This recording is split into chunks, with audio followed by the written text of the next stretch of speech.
A millionaire patient, pretends to be in a coma, but when he hears his nurse's confession, everything changes. The room smelled like antiseptic and old money. Everything was white.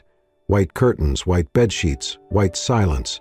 In the center of it all lay a man who hadn't moved in 10 days. His name was Julian Blackwell, 33, heir to one of the oldest luxury hotel empires in the country. A man who once commanded boardrooms now lay still, a thin scar on his temple, the only mark of the crash that had nearly taken his life. Or so the world believed. What they didn't know was this: Julian Blackwell was not in a coma. He was pretending. Outside the thick glass door of his private hospital suite, muffled voices broke the quiet. "I'm telling you," came Damien's voice, Julian's cousin, slick-hamed, always overdressed, always smiling when he thought no one was watching. "This is our chance. The board's restless. If we don't step in now, we might lose everything." "Step in." The voice was colder, smoother. Catherine Blackwell, Julian's stepmother. "No, Damien, we don't step in. We take control. He's vulnerable. His assets are vulnerable. The board won't wait forever, and neither should we." Damien hesitated. "But the lawyer, Julian's estate attorney, still insists." "That attorney won't be a problem for long," Catherine interrupted. "He's loyal, yes, but isolated. We keep pushing the narrative. Julian may never wake up, and if we keep the nurse compliant, this'll be over within weeks." Inside the room, Julian's heart pounded beneath the surface of his motionless body. So it was true. He had suspected the crash wasn't an accident. A last-minute trip to the Hamptons had ended with a shredded guardrail, a flipped car, and a diagnosis of non-traumatic coma. But Julian had regained consciousness within 2 days and chosen not to speak. Not yet. He needed time. He needed to know who had betrayed him, and now, at least partly, he did. The door opened with a soft hiss. Footsteps. Slower this time. Different. Julian knew that rhythm already. Gentle, careful, measured. "Nora!" "Good morning, Mr. Blackwell." Her voice was soft but clear. No false sweetness. "It's just me." She moved around the bed with calm efficiency, checking his vitals, adjusting his blanket, brushing his hair back slightly with a practiced hand. There was no pity in her touch, only professionalism and something else. Something Julian couldn't name yet. He had watched her through the slit of barely opened eyes when she wasn't looking, the way she read aloud at night, the way she hummed to herself when she changed his IV. She treated him like a human being, not a lost cause. And she never said anything cruel. Not like Catherine. Not like Damien. "Your levels look stable today," Nora said quietly, scribbling something into the chart. "That's good." She sat beside him, sighing softly. "I don't know if you can hear me," she added, her voice lower now, almost conspiratorial. "But I think you can, just a feeling." Julian felt heat rise in his chest. Was she about to say something? He listened carefully, heart still. "I took this job because I needed the money. That's not a crime. I didn't ask too many questions because, well, life doesn't let me. But now that I'm here, I see things, I hear things, and they don't sit right." She glanced toward the door. "Your cousin came in yesterday when you were asleep, or, well, asleep. He told someone over the phone that you weren't waking up anytime soon, and the tone in his voice, it scared me," she swallowed. "I don't know what kind of family you have, Mr. Blackwell, but I think they want you gone." Julian's fingers twitched, just a fraction. Nora didn't notice. "I should say nothing," she whispered. "I should just take my paycheck and keep quiet. But I can't. I've lost too much already. I became a nurse to help people, and whether you're listening or not, I won't be part of something that lets someone fade away just because they're inconvenient." She stood slowly. "I'm going to start keeping 2 logs," she murmured. "One for them, and one that's honest." Julian felt something stir in his chest that hadn't moved in a long time. Here's to making. Nora adjusted the IV one last time, then placed a book on the table beside him. "Tonight, I'm going to read to you. Something real. Something human." She walked out without another word. The door clicked shut. And in the stillness, Julian Blackwell blinked once, slow, controlled. He would wait. But not for long. The nights were when the silence felt loudest. After the last round of checks and the cleaning staff left, Nora would dim the lights and sit by Julian's bedside. The only sounds, the soft beep of machines and the wind brushing the high windows of the private recovery wing. It had been 2 weeks since she took the assignment. 2 weeks of watching Julian Blackwell, once a name she had only seen in magazines and headlines, lie still like a statue carved from grief. But something was off, deeply off. She noticed it first with the medications. On her second week, she checked the chart and paused. The sedative dosage hadn't changed, despite no signs of agitation, seizures, or trauma. In fact, it hadn't been reviewed at all. Then came the nutrition logs. The physician's visits were increasingly rare. Vitals were logged but never evaluated. Even the speech therapist who was supposed to visit weekly hadn't shown up once, and yet there was no urgency from anyone. No concern, just polite nods and cold reminders to stick to protocol. She had worked in enough care facilities to know the quiet signs of negligence, but this felt like something else, something intentional. That evening she brought in her own copy of The Little Prince, a book her mother used to read when nights at home felt too dark. She flipped through the pages as she spoke to Julian. "You probably hate this book," she said softly, placing it on the table. "I mean, you're a businessman, practical, hotels, contracts, numbers. But I always liked this one. It's about someone who gets lost and then finds meaning in the simplest things." She reached for his wrist, checking his pulse again. Still steady, still strong. "You know," she added, glancing at the IV bag, "I asked Dr. Langston yesterday about your sedative dose. He brushed me off, said it was per family request, no adjustment, no taper plan, just status quo." Her voice turned sharp with frustration. "I became a nurse to help people get better, not stay stuck." She stood, walked to the window and pressed a hand to the glass. "I don't know who you really are, Julian, but I'm starting to believe you're more awake than anyone wants to admit." Her fingers curled into a fist. "I'm changing your protocol. Not everything, just a little. I know how to do it without raising alarms. And if anyone asks, I'll take the heat." She turned back to him. "But I can't sit by and watch you disappear like this. I've done that before, and I can't do it again." She reached for her notebook and began writing in a second log, one she kept hidden in her locker. A real record of meds, reflex responses, vitals, and her own observations. She didn't notice that Julian's eyes moved slightly beneath their lids. At midnight, she returned with a thermos of chamomile tea and a blanket draped over her shoulders. "I should go home," she whispered, "but I can't sleep anyway." She sat beside him again, pulled out the book and opened to the first chapter, and then, after a moment of stillness, she closed it. Instead, she spoke, not to fill the air, but to empty her heart. "I wasn't supposed to be your nurse, you know," she said. "I was filling in for someone else, emergency call. The original nurse backed out last minute. I didn't ask why." Her voice cracked. "I thought it was fate. Finally an assignment that paid enough to help me pay off school loans, get my license back. But now..."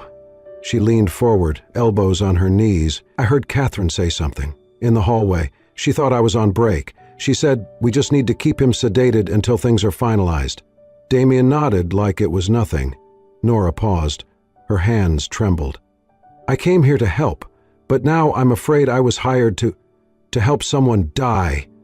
She looked up at Julian, his face still and unmoved. "I don't know if you can hear me, but I had to say it out loud. I won't do it. I won't be part of something cruel." She stood slowly, voice barely a whisper. "I don't know what's going on. But I'm with you, whether or not you ever wake up." She touched his hand lightly. "You're not alone." And then she left, the door closing gently behind her. Inside the room, a single tear slipped from the corner of Julian's eye. He wasn't alone. And maybe, just maybe, he wouldn't have to pretend for much longer. Nora said nothing to the doctors, nothing to the hospital director, nothing to the Blackwell family. But every night she spoke to Julian. She told him about her life in bits and pieces, stories from her early days as a nursing student, patients who had changed her, shifts that broke her. small kindnesses that kept her going. She talked about her father, a quiet plumber who believed that doing good didn't need an audience, it just needed consistency. Julian listened. He couldn't move much yet, couldn't speak, but he heard her. And it was more than the sound of her voice, it was the truth in it. In a world that had taught him to distrust everyone, Nora Ellis spoke like someone who hadn't yet given up on people. Every night, she arrived a little earlier, stayed a little longer. She started experimenting with small neurological stimulation tests, not anything that would raise red flags, just enough to see if his body could respond. A pinch of his palm, a light pressure on his eyelids, gentle sensory cues. One evening, as she was adjusting his blanket, she paused beside him, leaning closer. "Julian," she whispered, her voice uncertain. "If you can hear me, give me a sign. Anything." Silence. She sighed, shaking her head. "Maybe I'm just imagining things, wanting to believe in something that's not there." But then, his index finger moved, just a twitch, barely more than a whisper of motion. But it was real. Nora froze. Her eyes widened. Her breath caught. She leaned in closer. Did you just... There it was again, a slow, deliberate curl of his finger. Nora covered her mouth with both hands. "Oh my God!" She stood abruptly, nearly knocking over the stool behind her. For a few seconds, all she could do was stare at him, chest rising and falling fast, heart racing. Then she laughed, quiet and breathless, a stunned, joyful sound. "You can hear me?" she said, stepping back to his side. "Julian, you're in there. You've been listening this whole time, haven't you?" She blinked away tears, reaching for his hand. "Okay. Oh, we're going to do this slowly, all right? One finger for yes, nothing for no. Can you understand that?" A pause. Then another curl of his finger. Nora let out a shaky laugh. "This is insane. No one's going to believe this. But I do. I believe you."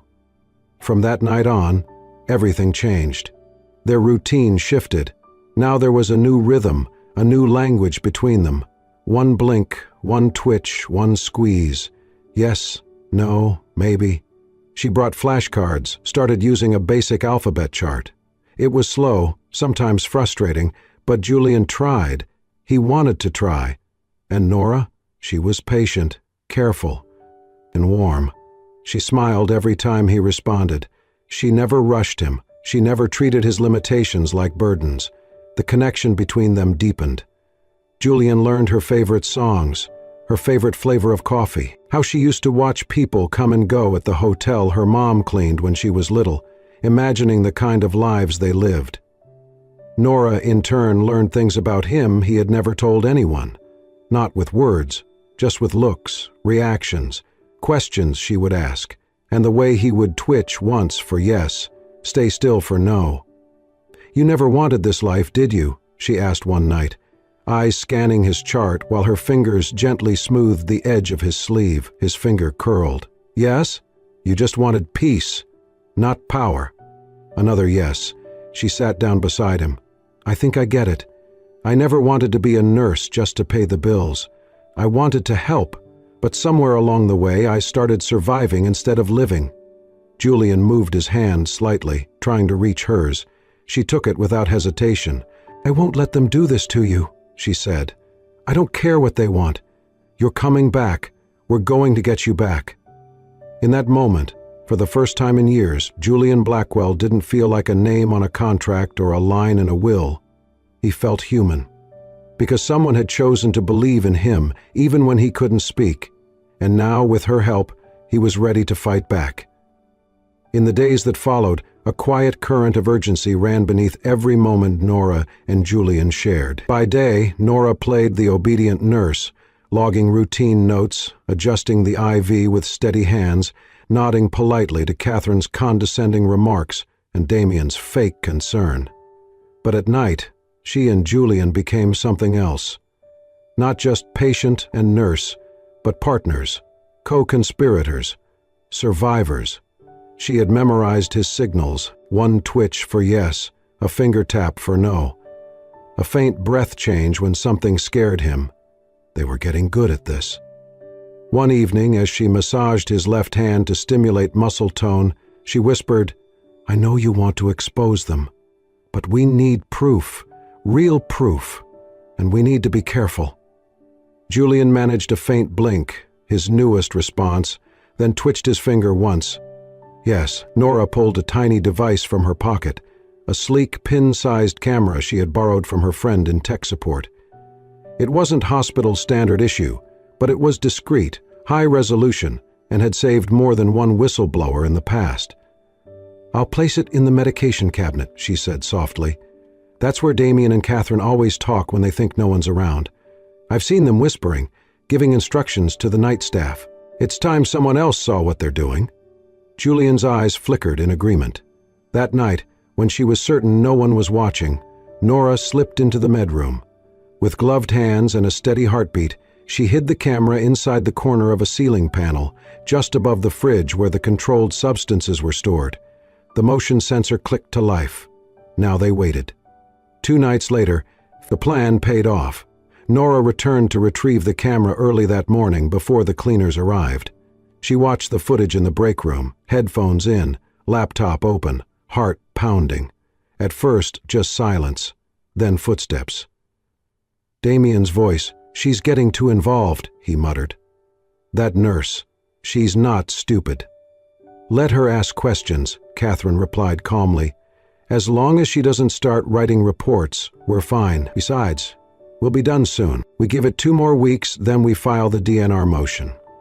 Nora froze. "Julian has no living will," Damien said. "Won't that raise red flags?" "We'll claim a verbal directive. I've already spoken to the hospital board liaison. They're sympathetic. They want the mess gone." "And the lawyer?"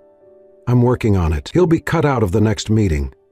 Then came the words that chilled Nora's blood. "All that's left is to keep him sedated," Catherine said, "and I want that nurse out of here once the paperwork's ready. She's seen too much." Nora sat in silence, hands trembling, as the video finished.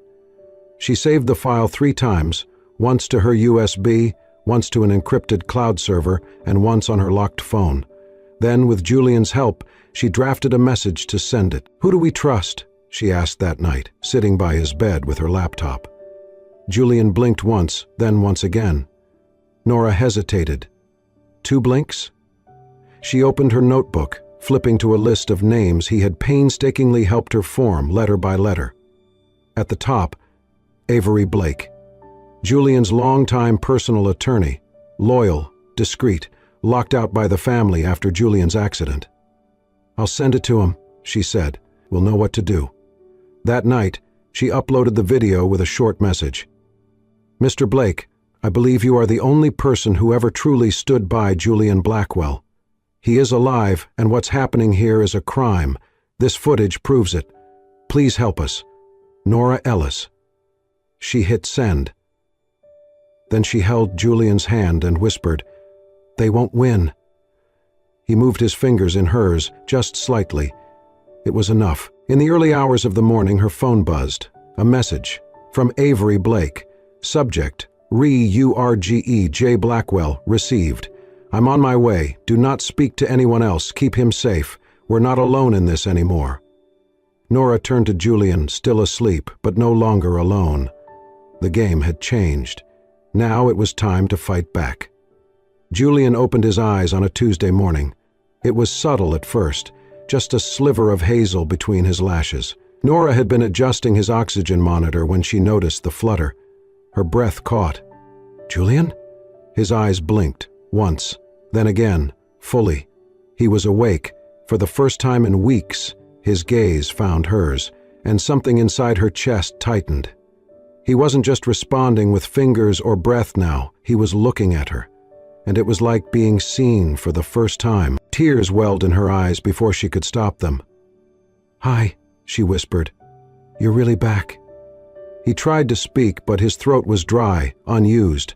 She shook her head gently, placed a finger to her lips. "Don't rush. We'll take it slow. You're safe."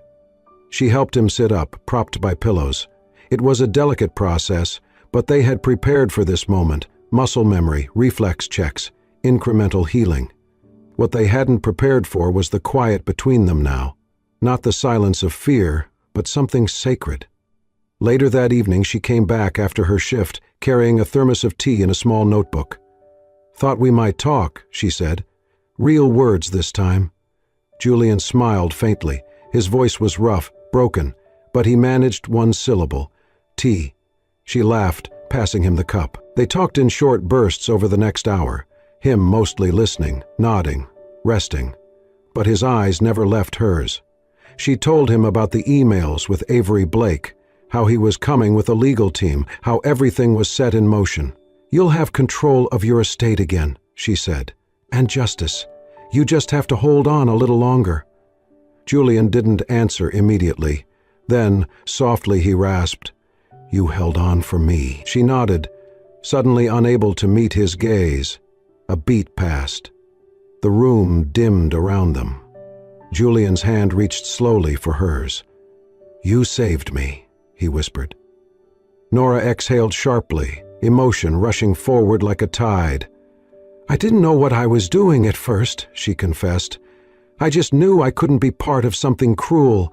But the more I sat here with you, the more I read, the more I talked, She looked down. "I started to care. About the man you are, not the money, not the name.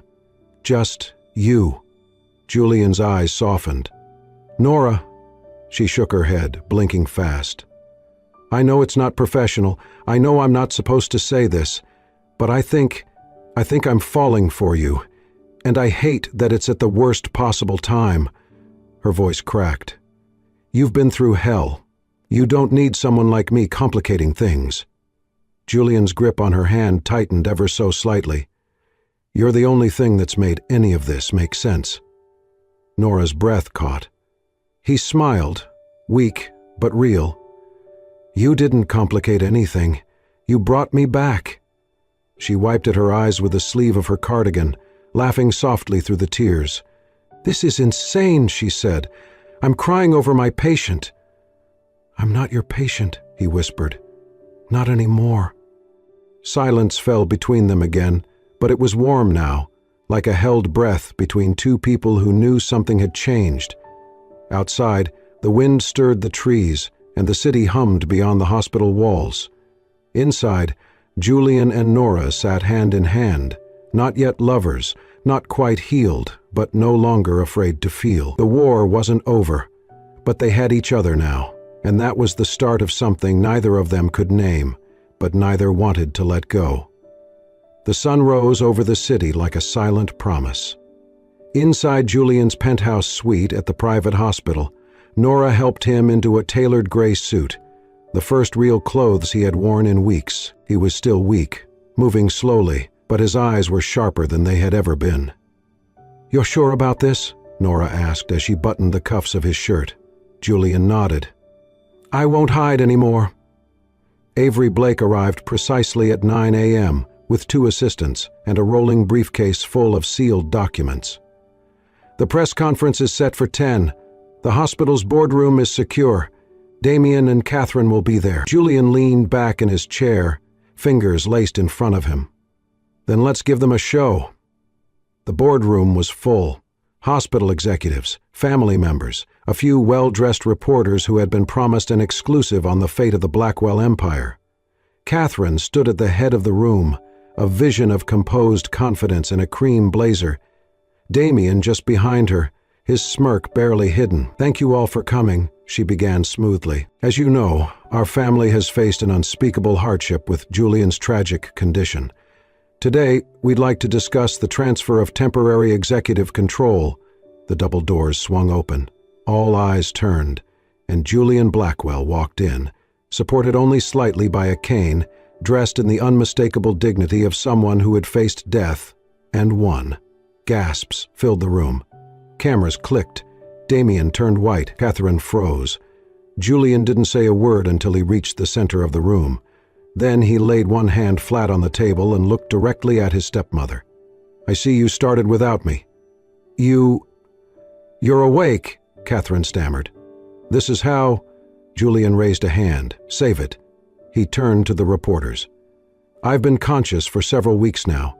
I was in a coma briefly, yes, but when I woke up I realized something was wrong, very wrong. Avery stepped forward, opened the briefcase and pulled out a small tablet.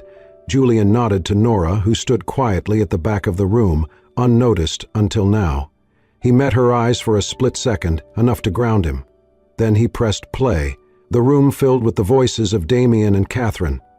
We just need to keep him sedated. He won't be a problem much longer. We file the DNR once she's out of the picture. Gasps, murmurs. One executive stood, another sat down with a hand over his mouth. Damien tried to speak. That's taken out of context, Julian's voice cut through like a blade. You tried to erase me, and you almost succeeded. If it hadn't been for one person— He turned to Nora. I wouldn't be here. Nora froze as the room turned toward her. Julian continued. While everyone else was planning their next move, she stayed. She cared. She saved me. Catherine narrowed her eyes. You fell for the nurse? Julian looked at her coldly. No, I chose her, just like she chose not to be complicit in your crime. The board members began murmuring among themselves. Avery took over, announcing pending charges, formal investigations, and the reinstatement of Julian's full authority. Catherine and Damien left the room in silence, their legacy crumbling behind them. Outside the boardroom, away from the chaos, Julian leaned against the wall, breathing heavily. Nora rushed to his side. You did it, she whispered. We did it, he corrected. She hesitated, looking around. Everyone saw. Everyone knows now. He reached for her hand. Good, he said quietly, because I want the world to know who saved me, and who I want to be beside me from now on. She looked at him, eyes full. Julian. But there were no more words needed, not now, because the truth was out, and they were finally free to live it. Nora didn't stay for the applause. She slipped away the moment the boardroom erupted in whispers and camera flashes, ducking through a side door and out into the cold afternoon air. Her hands shook as she pressed the elevator button, chest tight with something more complicated than fear. Julian had survived. He had won. And yet, why did she feel like she was the one running away?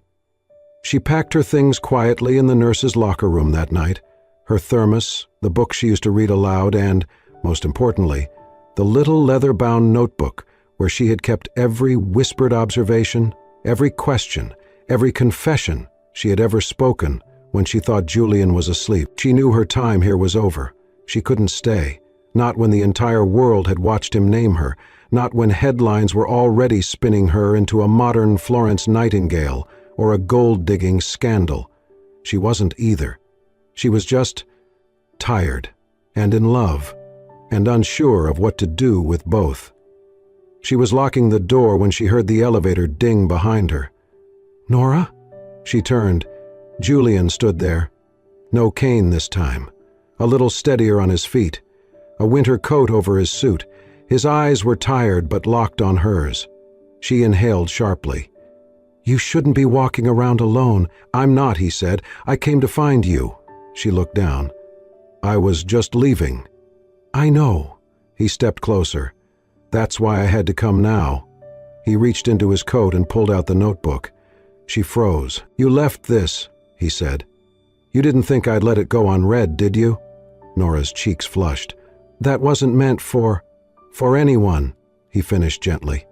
I know. He opened it to a page near the middle. I read this part 5 times, he said. The night you said you were falling for me, and you hated it, because you were scared, because you thought I'd see you differently. He closed the notebook and looked up. I don't. She stared at him. I didn't fall for the nurse, he said. I fell for the person who sat beside me when I was more ghost than man, the person who chose to believe I was worth saving, even when she thought no one would ever know. Her eyes brimmed. Julian. He stepped forward, voice low and certain. I've had a lifetime of people loving me for my name, my money, my power. You were the first one to love me without any of that." She shook her head. "I didn't mean t—" "I know," he interrupted, "but I did." Silence. Tender. Fragile. Then, softly, he asked, "Will you come back with me? Not to the hospital, not as a nurse, just as yourself." She let out a breath she hadn't realized she was holding. "And if I say yes? I'll spend the rest of my life proving that you made the right choice." Her lips trembled. "Okay," she whispered. Then Julian did something he hadn't done since before the crash. He smiled, and Nora stepped forward, into his arms, into the still-beating truth of what they had built, day by day, word by word, one heartbeat at a time, because some love stories don't begin with fireworks, some begin in silence, and grow louder when we finally choose to listen. 1 year later, the Blackwell name meant something different. The scandal had been national news for months. Julian had chosen to stay mostly quiet after the public revelation, letting the evidence and the law speak for itself. The video, the forged documents, and the witness testimony were enough. Catherine Blackwell, once the poised and pristine matriarch of the empire, now sat behind bars in a federal women's prison in upstate New York. The charges: conspiracy to commit attempted manslaughter, attempted medical fraud, obstruction of care. Damien, less careful, more arrogant, had been even easier to prosecute. His emails with private doctors, financial manipulation of Blackwell Hotel's shares, and his own recorded threats had sealed his fate. 15 years without parole. Their names were no longer whispered at black-tie galas or seen on luxury sponsorships. They were footnotes in a story that had turned toward healing.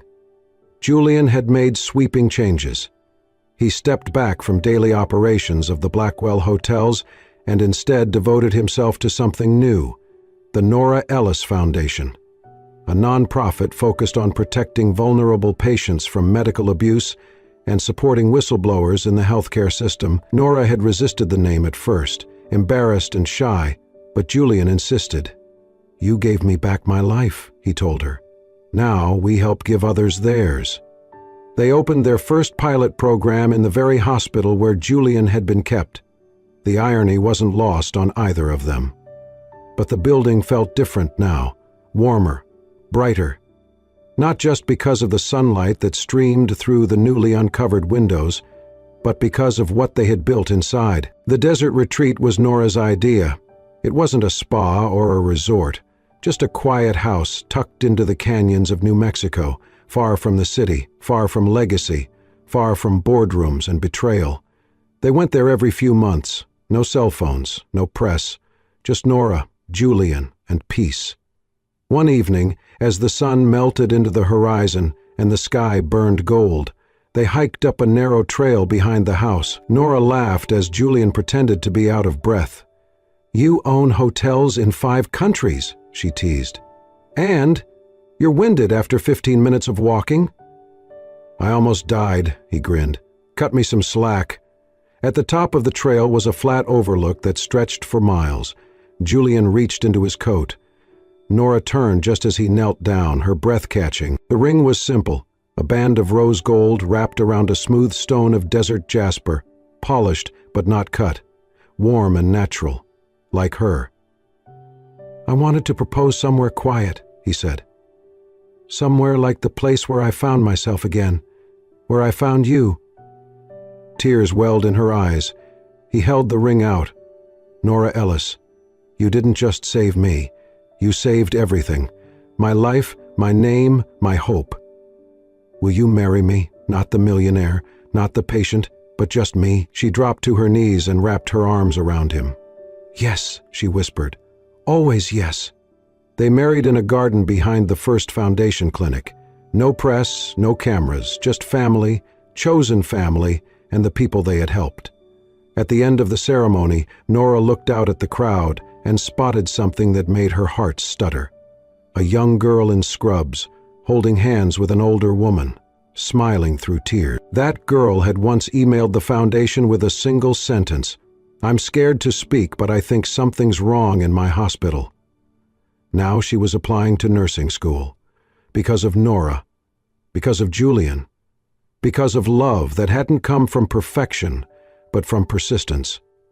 That night, as they sat on a wooden bench, Julian held Nora's hand and looked out across the courtyard, where laughter echoed beneath lanterns strung from tree to tree. He leaned his head against hers. "Do you think they'll ever forget what happened?" She smiled.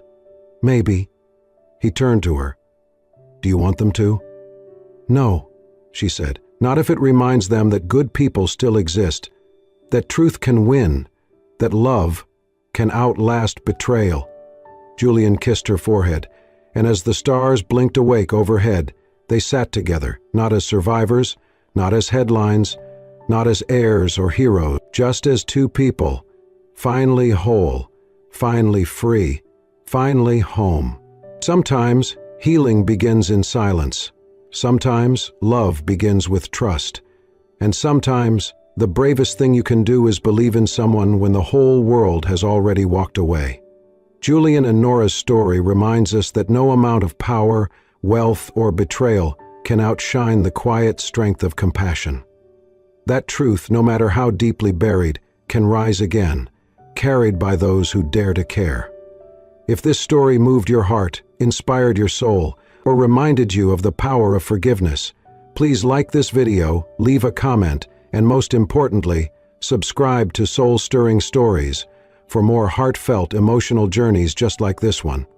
Here, we tell stories that heal, stories that uplift, and stories that remind us what it truly means to be human.